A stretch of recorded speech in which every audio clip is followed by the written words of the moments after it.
ડભોઈ શહેર તાલુકામાં ચોરી કરવા વાહન લઈને ચોરો આવે છેની અફવા બજારમાંથી મળી રહી છે, ત્યારે સમગ્ર શહેર તાલુકાના લોકો ડરના ઓથા હેઠળ જીવી રહ્યા છે અને હાથમાં લાકડીઓ લઈ ઉજાગરા કરી રહ્યા છે. સાથે પોલીસ પણ સતત પેટ્રોલિંગ સમગ્ર વિસ્તારમાં કરી રહી છે અને ચોરીની અફવાથી સાવધાન રહેવા પોલીસ જણાવી રહી છે.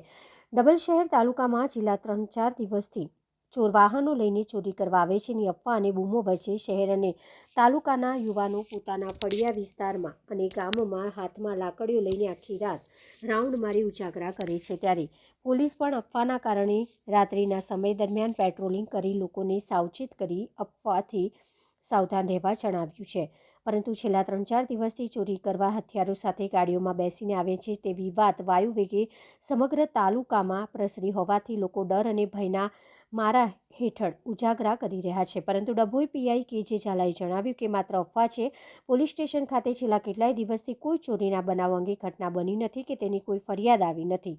આ માત્ર કોઈ અફવા ફેલાવી રહ્યું છે. તેવા અફવાખોરો ફેલાવનારોને પોલીસ ઝડપી પાડી તેઓની સામે ગુનો દાખલ કરવામાં આવશે અને લોકોને વગર કામના ઉજાગરા કરાવનાર આવા અફવાખોરો સામે કડક કાર્યવાહી કરવામાં આવશે. જ્યારે કે ડભોઈ વિભાગીય ડીવાયએસપી આકાશ પટેલે જણાવ્યું હતું કે ચોર આવે છે તેવી અફવા બજારમાંથી લોકો 3-4 દિવસથી સમગ્ર શહેર તાલુકામાં ઉજાગરા કરી રહ્યા છે. ત્યારે આવી અફવાઓથી સાવધાન રહે અને પોલીસનો સંપર્ક કરે.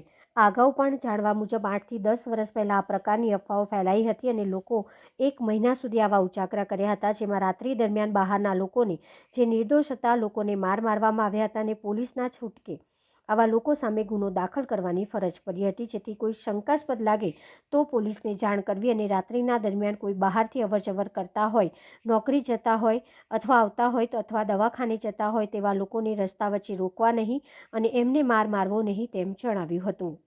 3-4 દિવસથી ડભોઈ પોલીસ સ્ટેશનની આજુબાજુના ગામો તેમજ સંખેડાની બોર્ડર ઉપરના ગામો અમરેશ્વર, લાકોદરા, સીમડિયા અને એ બાજુના ગામોમાં એક પ્રકારની એક અફવાઓ ફેલાય છે કે રાત્રે ચોર આવે છે, ચડ્ડી બંધીને ધારી આવે છે, પણ એવી હાલ કોઈ વસ્તુ ધ્યાને આવેલ નથી. પોલીસનું પેટ્રોલિંગ ચાલુ છે. સર્વ જનતાને અપીલ છે કે તેઓ ખોટી રીતે આવી કોઈ અફવાઓ ફેલાવે નહીં અને કોઈને રોકે નહીં. મેઇન રોડ ઉપર જે નોકરી ધંધે જતા હોય એવા માણસોને હેરાન કરે નહીં. આવી કોઈપણને કોઈને અટકાઈને મારામારી કરવાની કે એવી કોઈ મારવાની ઘટના જો સામે આવશે તો એના વિરુદ્ધ કાર્યવાહી કરવામાં આવશે. કોઈ પણ વસ્તુ હોય તો તમે પોલીસનો સંપર્ક કરો. 100 નંબર પર કંટ્રોલમાં ફોન કરી જાણ કરી શકો છો. આવી ખોટી અફવાઓથી કોઈને ગેરમાર્ગે દોરવા નહીં અને એવા કોઈ ગ્રુપ બનાવી અને એમાં કોઈ એવા વોટ્સઅપ મેસેજ પણ કરવા નહીં કે જેથી લોકો અફવાઓમાં ફેલાય અને અફવાઓના કારણે કોઈને મારવાની ઘટના બને અને એ કોઈ પણ સંજોગોમાં ચલાવી લેવામાં આવશે નહીં.